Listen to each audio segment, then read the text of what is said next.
Those that were in the Marine Corps, they always think they're first, but they're not. Thank you. We have the Navy. Now, the Navy is responsible for taking care of the Marine Corps, I understand.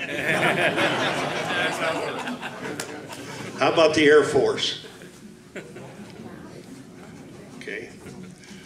How about the Coast Guard? Here I am. Never forgotten.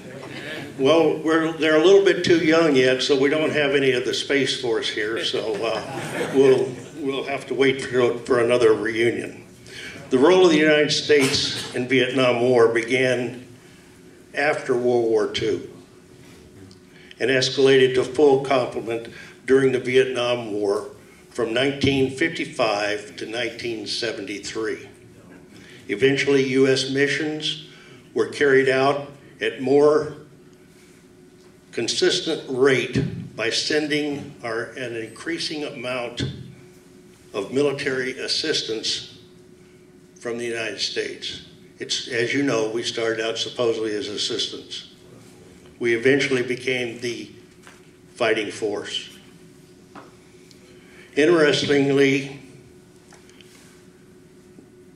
in this excess of 9 million U.S. military personnel served in or around Vietnam theater. Each of our services clearly involved in representation. No one service contributed contributions were more than another. The Army hosted around 2 million plus soldiers during the war period. 35,000 were killed in action.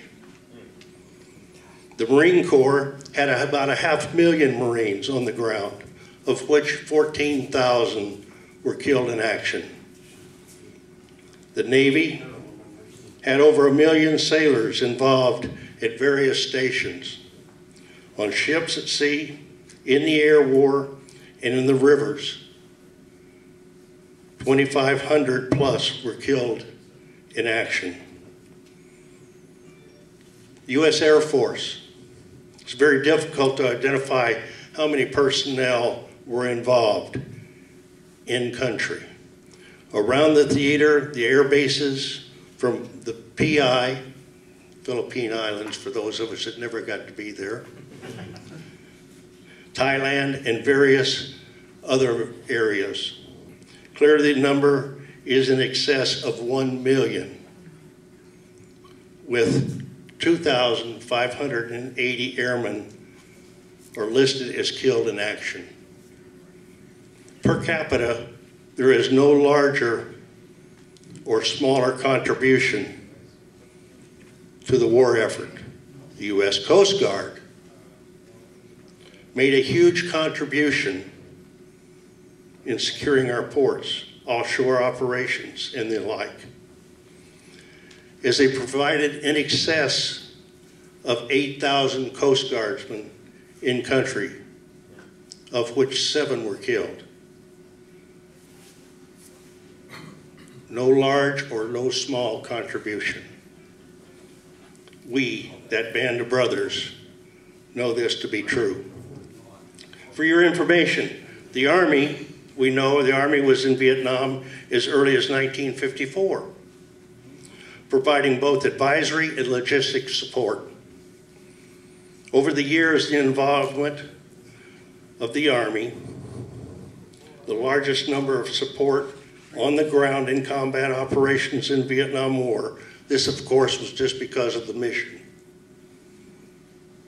The United States Marine Corps provided ground combat, air supply, and logistics support in Vietnam for over 2 decades as part of the 3rd Marine Amphib.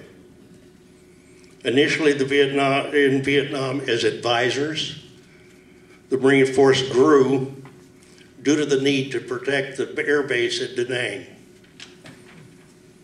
The Navy performed a wide variety and array of missions in Vietnam. The U.S. Navy also supported the war effort with massive sea and riverine logistic operations built to manage shore facilities throughout Vietnam. There weren't many of us in country that didn't have some Seabees or somebody there that built some of the bases we either lived in or the bunkers we hid in.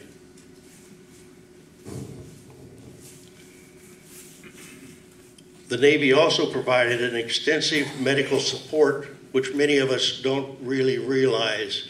There were naval hospitals in Vietnam, as well as the mercy ships, or the sanctuary and the hospital ships in country. In addition to the close air support, the Air Force performed many other missions. Ancillary to the air war, they provided reconnaissance, intelligence, psychological warfare, defoliation, which the ranch hands, those of you that know who they were, gave us our Agent Orange capability. Does anyone know how it got the name Agent Orange? Color of the barrel. The marking on the barrel was all that anyone knew what it was. It didn't read the rest of the ingredients, so they just went by the orange stripe that was around the barrel, called it Agent Orange. They provided medical evacuation for any of us that were hurt in country. They were some of the last people or first people you saw as you left country.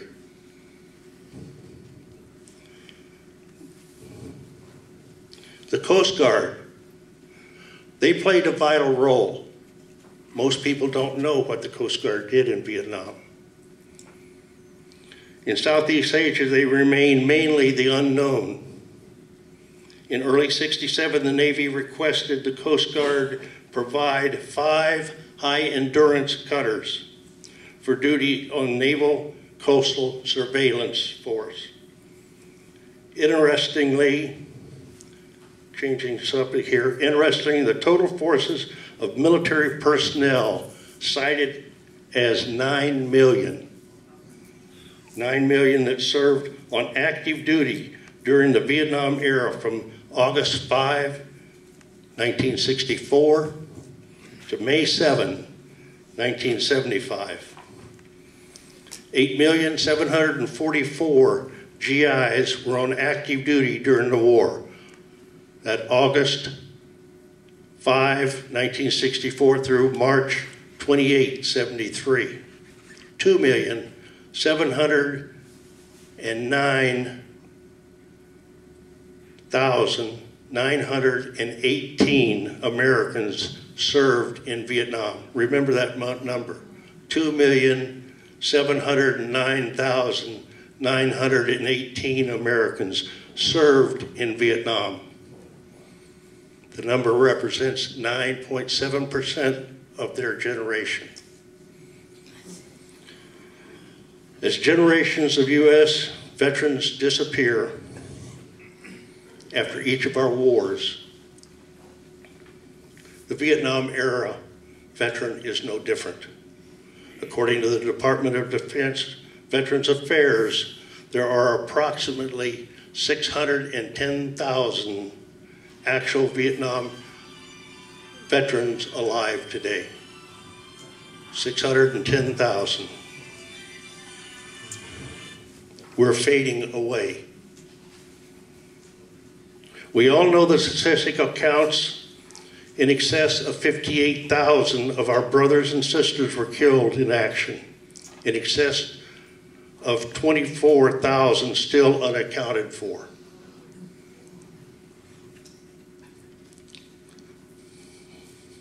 Our charge is simple, least we ever forget. We must stand united in our effort to gain an accountability of those missing and ensure the continued respect for those that served and paid the ultimate price. I told you earlier to remember a number, 2,709,918 who served in Vietnam. Of note, the 2019 U.S. Census stated that over 6 million Americans claim to have served in Vietnam. A lot of wannabes. They weren't there. I'd love to have had a few more of them with us when we were there, right? Shared the foxhole with you. A lot of wannabes. Our population, take pride in your service to your nation and each other. We, that band of brothers.